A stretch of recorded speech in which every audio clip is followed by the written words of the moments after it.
કે બાપુ કેન્સરની તકલીફ મારા ભાઈને હતી ને ડૉક્ટરે કહી દીધું કે આ છેલ્લા સ્ટેજનું કેન્સર છે, આનો કોઈ ઈલાજ નથી, સેવા થાય એટલી કરો. અને ભીચરી માની માનતા રાખી અને એમને કેન્સર પણ ભીચરી માયા મટાડ્યું છે. એનો કોઈ ઈલાજ જ નહોતો. અહીંયા મંદિરે આવ્યા પછી પણ મને એ નસ પણ દવાથી બંધ થઈ ગઈ છે અને આજે 9 મહિના થઈ ગયા છે. મને કોઈ પણ જાતનો પથરીનો દુખાવો નથી. અહીંયા આવે એ લોકોને ફરજિયાત લપસ્યા ખાવા પડે અને પહેલાં બાજુમાં આવડમાં બેઠા છે એ મંદિરે પહેલાં જવું પડે છે, માતાજીને પ્રાર્થના કરી લપસી અને પછી આ મંદિરે.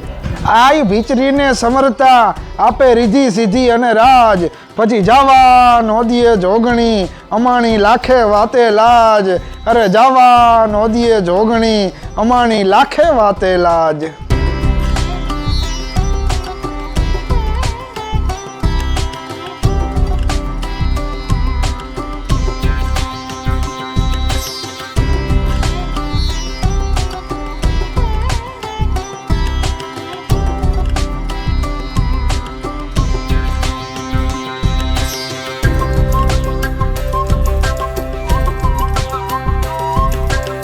પિતા સોયાબાટી ચારણ અને માતા માલબાઈ માની કુખે આ સાથે જગદંબાયુનું અવતરણ થાય છે.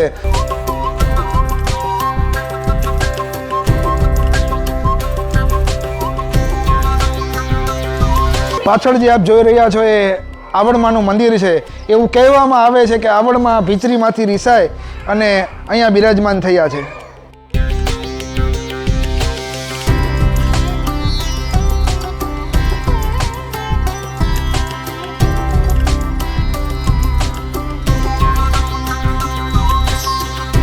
જય માતાજી દર્શક મિત્રો, ચારણોના નેહડે 9 લાખ જગદંબાયુ 9 લાખ આયુ એ અવતાર ધારણ કરી અને જ્યારે ચારણોના નેહડા ઉજાડ્યા છે એવું એક ધામ, એવી એક જાગતી જગદંબા આજ જેના સાનિધ્યમાં બેઠા છે એવી માં ભીચરીમાના સાનિધ્યમાં ભીચરી ગામમાં આવ્યા છે. ત્યારે આપણી સાથે બાપુ જોડાણા છે તો એમની સાથે માતાજીના ઇતિહાસથી વાત કરી. બાપુ, આ જગદંબા માં ભીચરીમાનો ઇતિહાસ શું છે?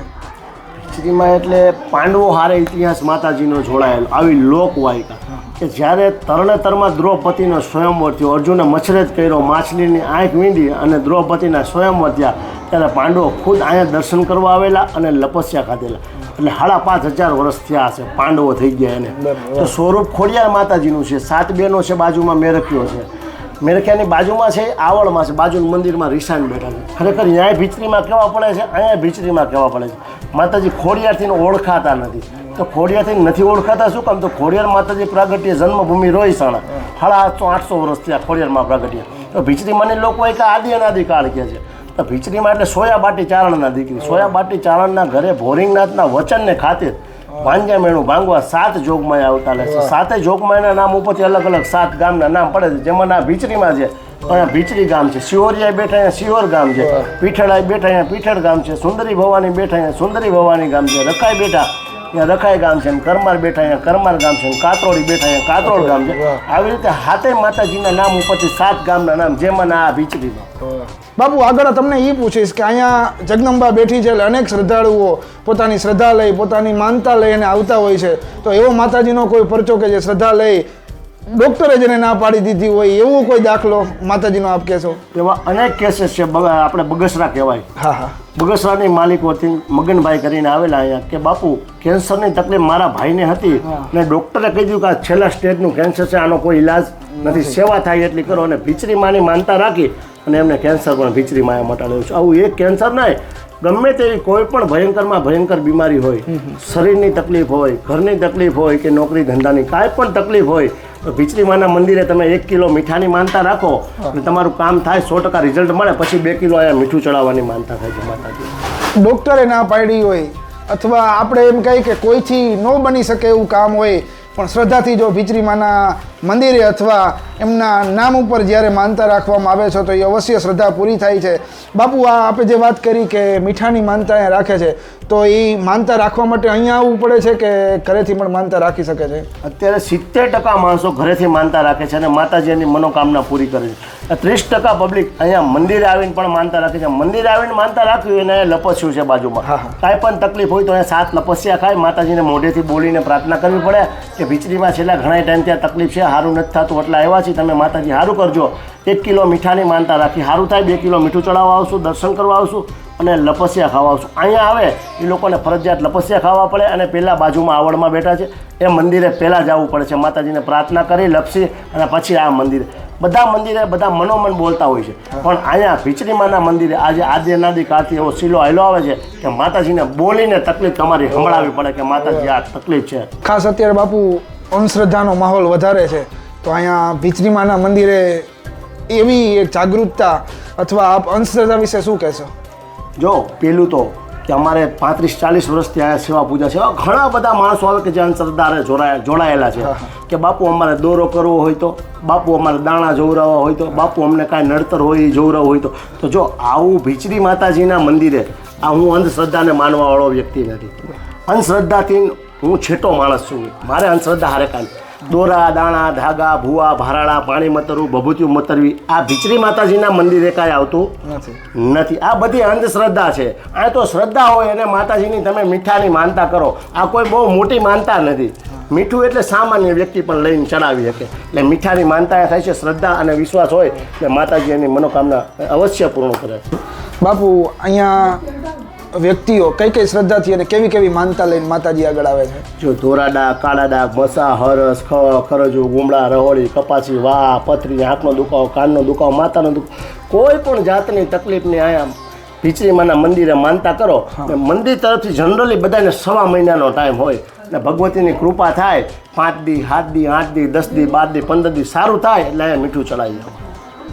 બાપુ આપણે વાત કરીએ એમ કે અહીંયા પ્રસાદી પણ ચાલુ હોય છે, તો આ મંદિર તરફથી કોઈ પણ પ્રકારનો ફાળો ઉઘરાવવામાં આવે છે કે નથી આવતો? નહીં, કોઈ એમ કહે કે આ ડુંગર ઉપરથી નીચે ભીચરીમાના મંદિરનો ફાળો છે તો મારો નંબર છે 9687757190. મારું નામ પિન્ટુ બાપુ છે. આ નંબર ઉપર કોલ કરવો કે ભીચરીમાના મંદિર તરફથી કોઈ ફાળો ઉઘરાવવામાં ક્યારેય ડુંગર નીચે આવતો નથી. દર રવિવારે મહાપ્રસાદ હોય. વર્ષના જેટલા બી રવિવાર આવે, છેલ્લા 5 વર્ષ ત્યાં કન્ટિન્યુ છે. તો પ્રસાદીમાં ગુંદી ગાંઠિયા ખીચડી બટેટાનું શાક છાશ આ પ્રસાદ દર રવિવારે ગમે તેટલું પબ્લિક હોય બધાને નિઃશુલ્ક અહીંયા પ્રસાદ આપવામાં આવે છે.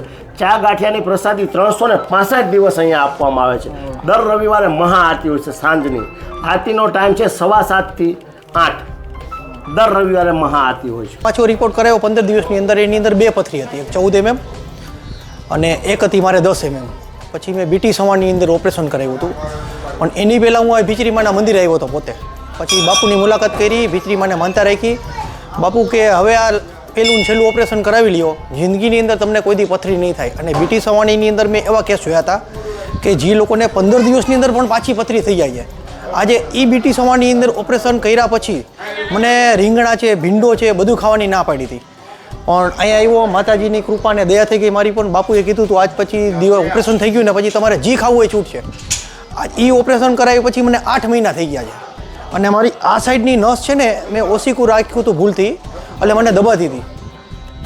એનો કોઈ ઇલાજ જ નહોતો. અહીંયા મંદિરે આવ્યા પછી પણ મને એ નસ પણ દબાતી બંધ થઈ ગઈ છે અને આજે 9 મહિના થઈ ગયા છે, મને કોઈ પણ જાતનો પથરીનો દુખાવો નથી. એટલે મારો તો અનુભવ છે ને માતાજીની દયાથી બહુ સરસ છે.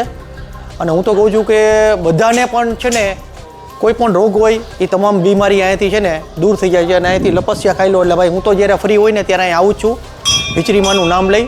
અને હું તો કહું છું ભીચરીમાને સહયોગથી તમે બધા પણ આવો અહીંયા, જેથી કરીને માતાજીની દયા બધા ઉપર થઈ જાય. જય ભીચરી માતાજી.